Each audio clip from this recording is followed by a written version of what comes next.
Garden Warfare 2 is almost 10 years old, and with a new wave of players getting the game, it's worth taking a look at the cosmetics you can't get anymore. And if you do have them, you should wear them. Also, this is counting cosmetics you can't unlock naturally anymore, but you could at some point. There are some that are paid only now, and I'll get to those.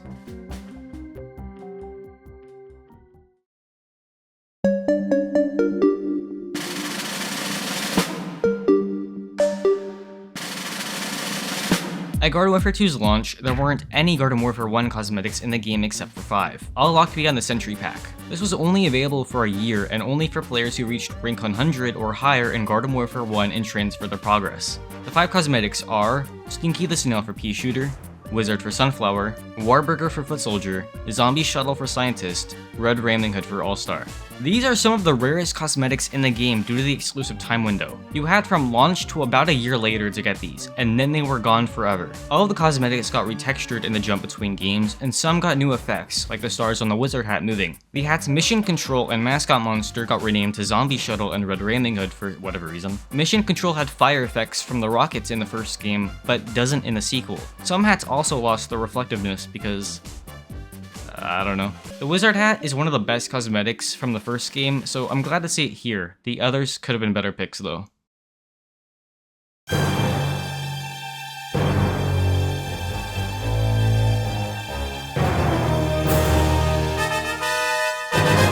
Back when Garden Warfare 2 still had regular support, boss hunts would rotate through the mystery portal. Each boss hunt was unique with different strategies, but most importantly, exclusive hats!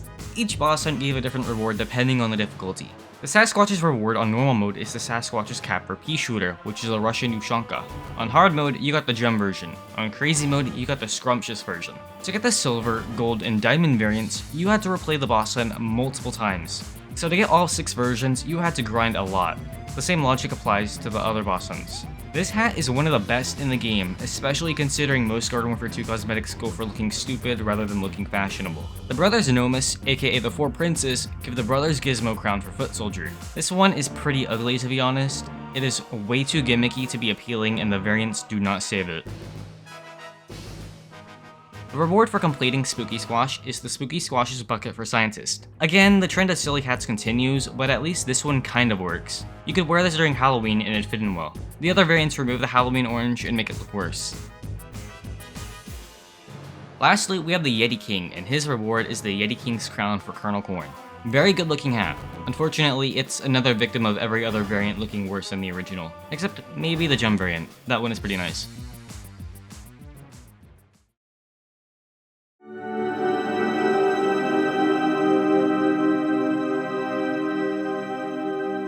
Back in 2019, when Garden Warfare 2 got the Capture the Taco update, PopCap finally gave Torchwood and Hovergoat 3000 some cosmetics through Rux. This was before he became completely automated and stopped selling them. When these were added, players who already owned the characters before December 19th, 2018 would get 1 cosmetic for each character for free. There are 6 cosmetics in total: Sugar Plum Fury, Tree X1000, Ginger Bark House, Beach Border, Wishmaker, and Festive Rider. It is still possible to get 1 of each today, but the requirements are strict. First, you must buy the Torch and Tail upgrade, and you cannot have the characters unlocked before. So if you were a veteran character and unlocked them the real way, it's off the table now. If you buy the bundle today and already had them, you'll only get coins. Once you get the characters unlocked through the bundle, going to the Trials of Gnomus and opening the chest will give you a random cosmetic for each, excluding Gingerbark House and Festive Rider. For some reason, the Christmas cosmetics are completely unavailable now. You also can't pick which one you want, so you could buy the bundle and get the cosmetic you didn't want purely due to chance. Back when they were initially obtainable, each one was sold for 750,000 coins in Rux, which means you needed 4,500,000 coins to get all of them. A funny detail you might have not noticed, all of the renders for these costumes are completely unposed. They all A-pose, which is very noticeable. And for some renders, they didn't even move the other characters. You can still see Wishmaker in the icon for Festive Rider.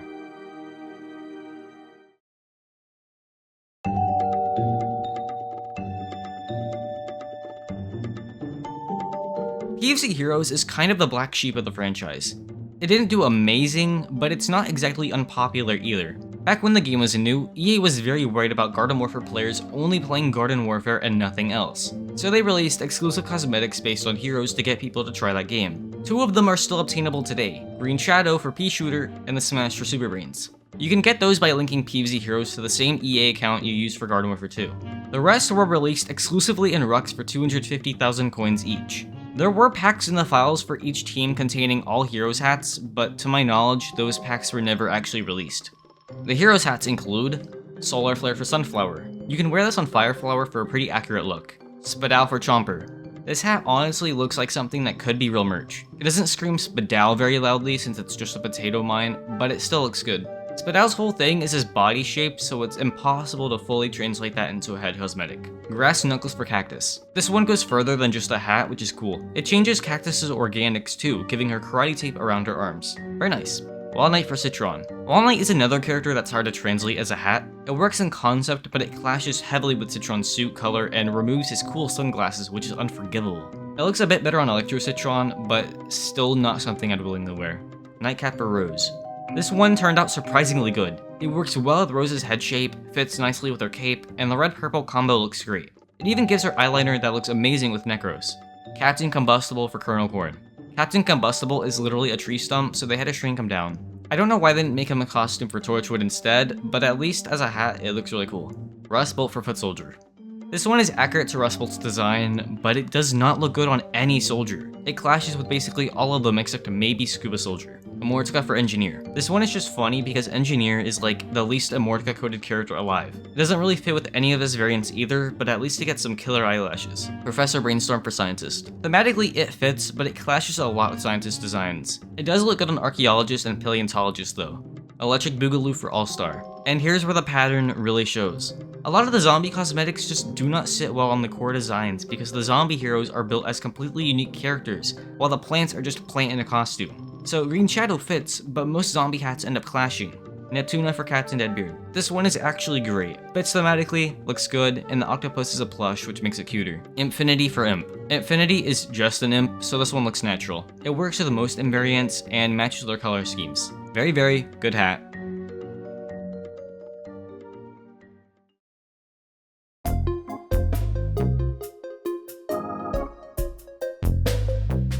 Remember community challenges?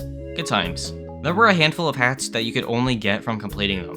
The devs would give the community a challenge like get 1,000,000 kills using fighter characters, complete waves in infinity time, or be the spawn of Satan and force people to taunt after every kill. Pinata Party for Pea Shooter, a hat based on the pinata design from PvZ 2 that spits out candy. Smiling Sandwich for Sunflower, another stupid for the sake of being quirky hat. Zombies This Way for Chomper. I know I was just complaining about dumb hats, but this one is funny that it actually works. Pin Cushion for Cactus. Back to stupid hats. Would have been at least thematically clever if the pins were actually cactus needles that got stuck in the cushion. A Wear-Up Dog for Citron. Again, who is wearing this unironically? Love and War for Rose. Waiter! More ugly hats please! Milk and Cookies for Colonel Corn. Please, someone, give me a good-looking hat. I am begging. One thumb up for Foot Soldier. We had potential, but then they added a massive thumbs up to it. Vacuum Bot for Engineer. Who cares? Bipolar Battery Bot for Scientist. I am so tired. Marching Band for All-Star. Cartographer's Kit for Captain Deadbeard. So does anyone like Lurks? Hanger Helm for Imp. I am running out of new ways to say this is ugly. I'm number 1 for Super Brains. Normally I'd complain again, but this one is actually in character. Super Brains absolutely would wear a trophy of himself on his head. He has ego problems like that. And that's it for character customizations, but there is one last thing. In the Backyard Battleground, there are multiple areas you can customize with furniture to personalize it a bit, like a statue of your favorite character. Near the docks, you can choose a giant statue. There is one statue that is unobtainable and was only available during Easter 2017, the Disgruntled Bird and Egg. That's literally it, a giant Easter egg with a bird's beak poking through. And that's all of the unobtainable cosmetics and decorations. No more. I could make a video talking about all the seasonal cosmetics or NPCs that don't return today, but for now, I hope you enjoyed this little tour through the stuff you can't get anymore.